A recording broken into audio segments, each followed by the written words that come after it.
షాద్ నగర్ వైపు ఉన్న మన స్వర్గసీమ వెంచర్లో ప్లాట్లు కొన్న వాళ్ళంతా సంతోషంగా ఉన్నారు. ఒక్కసారి విజిట్ చేయండి. హాయ్ హలో నమస్తే, welcome back to our channel. నేను మీ వైషు. ఒక్కసారి ప్రేమలో కానీ ఒక్కసారి జీవితంలో కానీ ఫెయిల్ అయిన తర్వాత second love or second life మనల్ని మళ్ళీ నార్మల్ పర్సన్ చేయగలదంటారా? అంటే ఒకసారి ఆల్రెడీ ఫెయిల్ అయిపోయాం, ఒకసారి బ్రేకప్ అయిపోయింది, ఒకసారి డివోర్స్ అయిపోయింది, అనివార్య కారణాలు అయి ఉండొచ్చు, ఒకసారి మన లైఫ్లో ఉన్న వాళ్ళు చనిపోయి ఉండొచ్చు. మళ్ళీ సెకండ్ వచ్చే పర్సన్ మనం యాక్సెప్ట్ చేయగలమా? మారుతుందా లైఫ్ నార్మల్గా? ఈ విషయం గురించి మాట్లాడడానికి థెరపీ టాక్స్లో ఈరోజు నాతో పాటు డాక్టర్ హరీష్ తెనేటి గారు ఉన్నారు, మోటివేషనల్ స్పీకర్ కూడా. సార్తో మాట్లాడదాం. Hello sir. నమస్తే. సో నిజంగానే ఏదో దరిద్రం గాలి ఏదో అయిపోయి ఒక మనిషి మన లైఫ్లోంచి పూర్తిగా వెళ్ళిపోయారు, ఇంకొక మనిషి వస్తారు, టైం ఎవరో పంపిస్తారు కదా, యాక్సెప్ట్ చేయగలమా? మళ్ళీ అంతే నార్మల్గా లైఫ్ ఉంటుందంటారా? అది ఇదంతా బాగా పబ్లిసిటీ చేశారు ఇదంతా. యాక్చువల్గా మన లైఫ్ ఈజ్ యూనిక్.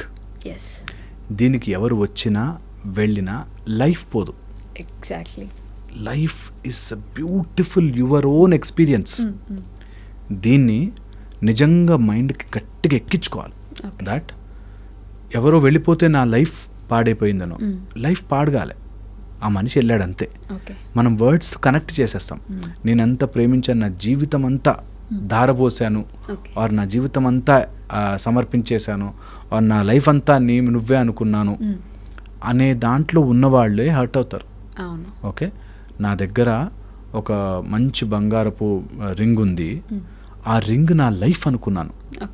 రింగ్ పోవచ్చా? పోతుంది. పోయిందంటే నా లైఫ్ పోయింది అని బాధపడతాను. నువ్వు దేనికైతే నీ లైఫ్ని లింక్ పెట్టావో అదే మనకి పాత సినిమాలో చూపిస్తాడు చూడు, మాంత్రికుడి ప్రాణము చిలకలో పెట్టి అది ఎక్కడో పెడతాడు. అట్లాగా నిజంగా కూడా మనం దేని మీదైతే మన లైఫ్ అని పెట్టుకుంటాము, దట్ కెన్ ఈట్ అస్ అవే. అది మనని తినేస్తుంది. ఒకరిని ఎవరినో ప్రేమించాము, నిజంగా నా లైఫ్ అనుకున్నాము, ఎమోషనల్గా ఫుల్గా అటాచ్ అయిపోయాము, వాళ్ళు వెళ్ళిపోయారు, చనిపోవడమో వెళ్ళిపోవడమో జరిగింది.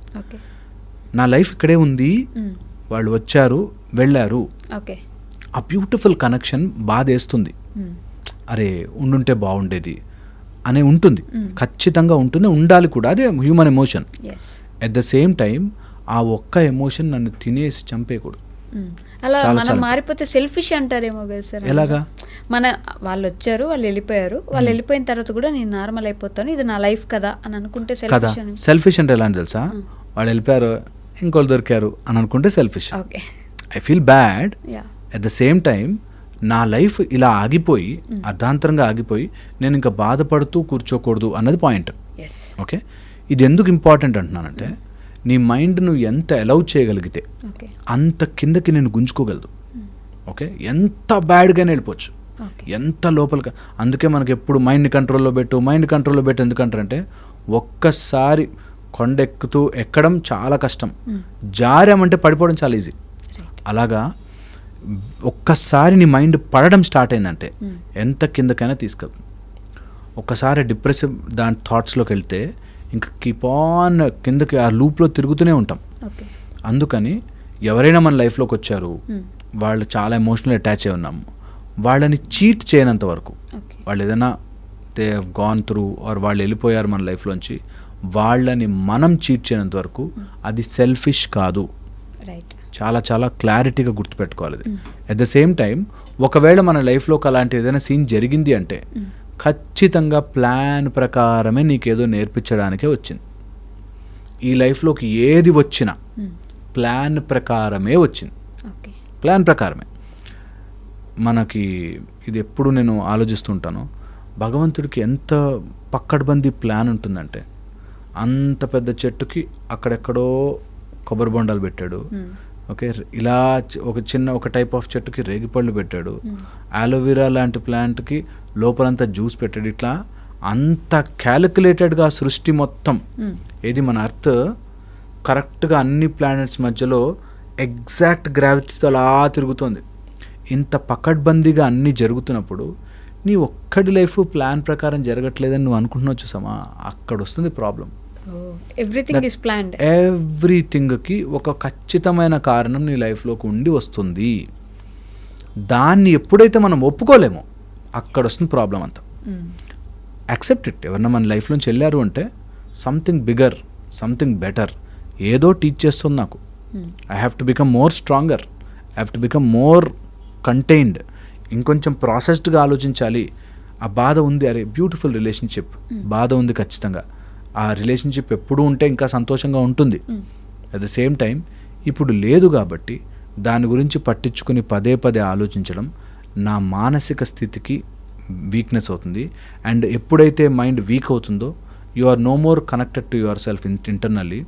కనెక్టెడ్ లేవు కాబట్టి ఇంకా ఇంకా రాంగ్ ఆలోచనలు చేసి తప్పుదారి పట్టిపోతాం. ఓకే, ఇవి సినిమాటిక్గా చూపించడం వల్ల మనకేదో అలా బాధపడుతూ ఉన్నవాడు చాలా మంచివాడు అన్నట్టు, ఓకే, చాలా అటాచ్డ్ ఉన్నట్టు. బాధ ఉంది లోపల, అట్ ద సేమ్ టైం లైఫ్లో అన్నీ ముందుకెళ్ళాలి. ఓకే, సో ఇది కంపల్సరీగా గుర్తుపెట్టుకుని ఈ మొత్తం లింక్ని మనము చోట స్టోర్ చేసి రాసి పెట్టుకుని ఆలోచించాలి. ఎప్పుడైనా నాకు ఏదైనా అట్లా నష్టం జరిగితే నష్టం దగ్గరే ఉండిపోయానేంటి, నా లైఫ్లో ఇంకా చాలా ముందుకు చూడాలి, చాలా లైఫ్లో ముందుకెళ్ళాలి. అండ్ సో మెనీ రిలేషన్షిప్స్ ఉన్నాయి, ఒక్కటే కాదు. So I will move on అనేది చాలా చాలా ఇంపార్టెంట్. ఇంకా సెకండ్ దాని విషయానికి వస్తే, ఎవరైనా సెకండ్ మన లైఫ్లోకి వస్తే మనం ఈ లెన్స్లోంచే చూస్తాం వాళ్ళని. నా ఫస్ట్ గర్ల్ ఫ్రెండో బాయ్ ఫ్రెండో అనే లెన్స్ నుంచే చూస్తాం. ఆమె అయితే అలా ఉండేది, తనైతే నాకు ఎంతో మంచిగా చూసుకునేది, తను ఇలా చేసేది, ఈమె అలా కాదు, ఈయన అలా కాదు, ఆయన అలా కాదు అనేటట్టు మనం ఒక లెన్స్లోంచి చూస్తాం. ఓకే, సో ఆ లెన్స్ ఉన్నన్ని రోజులు వాళ్ళు దాంట్లోకి ఫిట్ కాలేక వాళ్ళు ఇబ్బంది, మనకి ఇబ్బంది. ఓకే, సో ఎవరైనా వచ్చినా కూడా మళ్ళీ లైఫ్ మారిపోతుంది అని అనుకోవడం is the main fundamental mistake అనమాట. నా లైఫ్ ఇంతకు ముందు మారలేదు, ఇప్పుడు మారదు నేను అనుకుంటే తప్ప. ఎవరో వచ్చి నా లైఫ్ని మార్చరు is the point. So second time marriage చేసుకుంటే నా లైఫ్ మారుతుందా? పాయింట్ అది కాదు. నువ్వు సెకండ్ టైం చేసుకో, 20 times చేసుకో, నువ్వు మారితేనే లైఫ్ మారుతుంది. అంతవరకు ఇంతకుముందు ఎవరో ఉన్నారు, నా లైఫ్ మారింది, ఇంకోళ్ళు ఎవరో వచ్చారు, లైఫ్ మారుతుంది అని అనుకున్న రోజులు ఇబ్బంది, మైండ్లో ఇబ్బంది పడతాం. So what I can do best in my situation, దాన్ని నేను ఎట్లా బెస్ట్గా మార్చుకోగలను అనేది ఆలోచించుకోవాలి ఎవరైనా సరే. ఇది ఆలోచించకపోతే డిప్రెషన్లోకి వెళ్ళిపోయి డల్ అయిపోయి ఎవరో ఆ మనిషి మనతో మన జీవితాన్ని లాక్కుని వెళ్ళిపోయాడు అనే దాంట్లోకి వెళ్ళిపోతాం. ఒకవేళ అలా ఉంటే నెక్స్ట్ వాళ్ళని వెల్కమ్ చేయడానికి కష్టం అవుతుంది అనిపిస్తే మంచి సాలిట్యూడ్లోకి వెళ్ళాలి. సాలిట్యూడ్ అంటే ఒంటరితనం కాదు, నీతో నువ్వు ఏకాంతం. ఆ ఏకాంతంలో చాలా కాంటంప్లేషన్స్ చేసుకుని మళ్ళీ కాంటంప్లేట్ యువర్ కాంటంప్లేషన్ లిక్విడేట్స్ వాసనాస్ అని.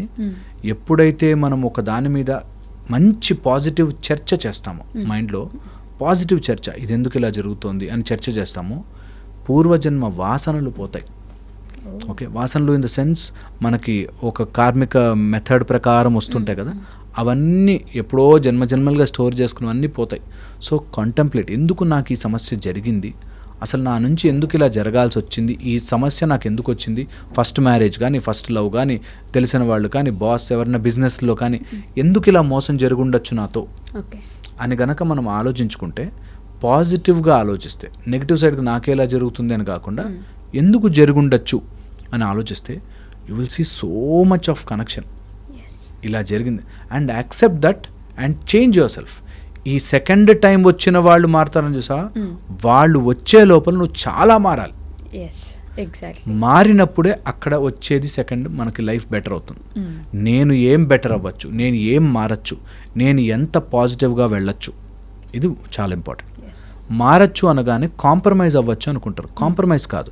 అంటే సెకండ్ టైం నేను చూసాను చాలామంది, సెకండ్ మ్యారేజ్ కాబట్టి ఇంకేదో ఒకటి వాళ్ళు ఎలా చేసినా కొట్టినా పడుండాలి అనేటట్టు కాదు. Compromise is different, you changing internally is different. నా లోపల ఉండే నెగిటివిటీస్ని మార్చుకోవడం కాంప్రమైజ్ కాదు. Okay, I'm becoming better. Okay, so చాలా చాలా ఇంపార్టెంట్. నేను ఎగ్జామ్లో మొత్తం పేపర్ అంతా నింపేస్తాను కాదు, కొంత మార్జిన్ వదలాలి, కొంత నీ పేరు రాసుకోవాలి, క్వశ్చన్ నెంబర్ సరిగ్గా రాయాలని ఎలా అయితే రూల్స్ ఉంటాయో అలాగా నీ లైఫ్ను నువ్వు మార్చుకోవడానికి కొన్ని రూల్స్ ఉంటాయి. కాంప్రమైజ్ కాదు అది. ఇంత స్పేస్ చేసి ఇంతే దాంట్లో రాశాను, కాంప్రమైజ్ అయ్యాను పేపర్లో అనుకోకూడదు. That's the way you live life. That ఎప్పుడైనా నీకు అట్లాంటి ఫస్ట్ మ్యారేజ్ ఏదైనా ఇబ్బంది వచ్చిందంటే don't compromise but learn and change. ఎప్పుడైతే లెర్నింగ్ అండ్ చేంజింగ్ ముందుకెళ్తామో డెఫినెట్లీ లైఫ్ బాగుంటుంది.